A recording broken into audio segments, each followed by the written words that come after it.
안녕하세요. 야구로그입니다. 시즌 마지막에 들어서 롯데가 팬들의 마음을 쥐락펴락하고 있는데요. 여전히 5위 경쟁은 어려워 보이지만 작년과 다르게 시즌 막판까지 야구를 즐길 수 있게 해주고 있다는 점에서 요즘 롯데 야구도 나름 볼만하다고 생각을 합니다. 구독과 좋아요 부탁드리고요. 방송 시작하겠습니다.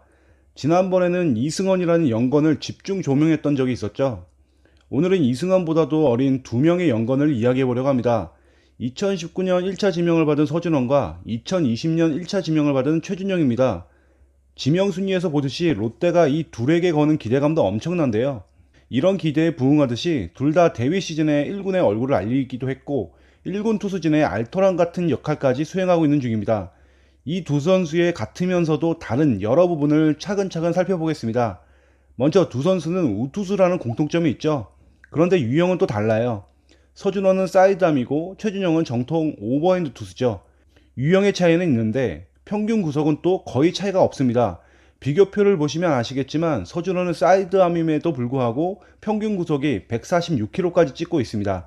참 대단한 재능이라고 생각을 하는데요. 오버핸드 최준영도 이에 지지 않고 직구 평속이 146.2km를 기록 중이고요. 두 선수 모두 최고 구속은 150까지 찍습니다. 사실 이제 20살 남짓 되는 투수가 건강하게 1군에서 146km의 평균 구속의 공을 팡팡 던져댄다. 그것도 두 명이나. 예전 롯데 같으면 꿈도 못 꿀 상황 아닙니까? 사실은 이 사실만으로도 그저 흐뭇할 뿐입니다. 다음으로 넘어갈까요? 앞서 말씀드린 대로 두 선수는 투구 유형이 다른데요. 이 유형의 차이에서 오는 것이 바로 던지는 공의 레퍼토리입니다. 데뷔 시즌의 두 선수의 레퍼토리를 보시면 최준영은 극단적인 직구 의존도를 가지고 있는 반면 서준원은 다양한 구질을 비교적 다양하게 섞어 던진다는 것을 알 수 있습니다. 이런 레퍼토리의 차이는 향후 두 선수의 발전과도 밀접한 관련이 있다고 생각을 합니다. 최준영은 고교 시절까지만 하더라도 커브를 잘 던지는 투수로 알려졌는데 프로에서는 직구, 슬라이더, 투피치 투수로 변환을 했습니다. 이게 의도적인지는 모르겠지만 향후 커브까지 다시 장착하게 된다면 지금보다 조금 더 나은 성적을 낼 수 있을 거라고 생각을 합니다. 최준영의 경우 9월까지 평균 자책점이 3.54에 불과했는데 10월 들어서 두 경기에서 자책점을 4개나 허용하면서 평균 자책점이 18.00까지 치솟았어요. 단순한 투구 패턴이 상대에게 간파된 그 결과라고 생각을 합니다. 따라서 향후 커브의 장착 여부는 상당히 중요하다고 생각을 하는 거죠. 서준원의 경우 사이드암으로서 우타자 억제에 효과적인 슬라이드 비중이 데뷔 시즌에 1.9%밖에 되지 않았었는데요.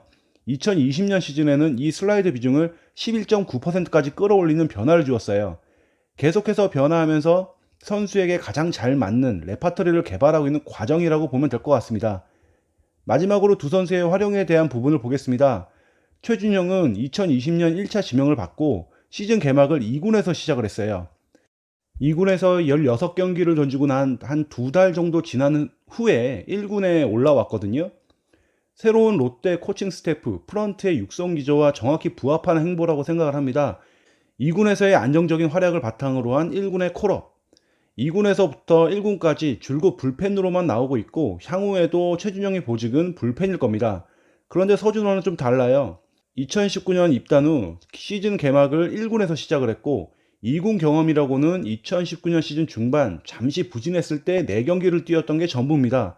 게다가 보직도 최근 2시즌 동안 불펜에서 시작해서 선발로 전환했다가 다시 최근에는 불펜으로 옮겼어요.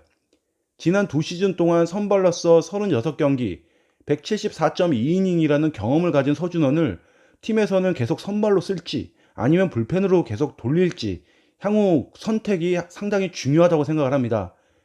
지금까지 최준영과 서준원의 같으면서도 다른 면, 다르면서도 같은 부분에 대해서 살펴봤는데요. 한 가지 확고한 부분은 두 선수 모두 롯데의 미래에 10년을 책임질 투수라는 겁니다. 두 투수의 미래에 항상 순풍이 불길 기원합니다. 이상으로 방송 마치겠습니다. 감사합니다.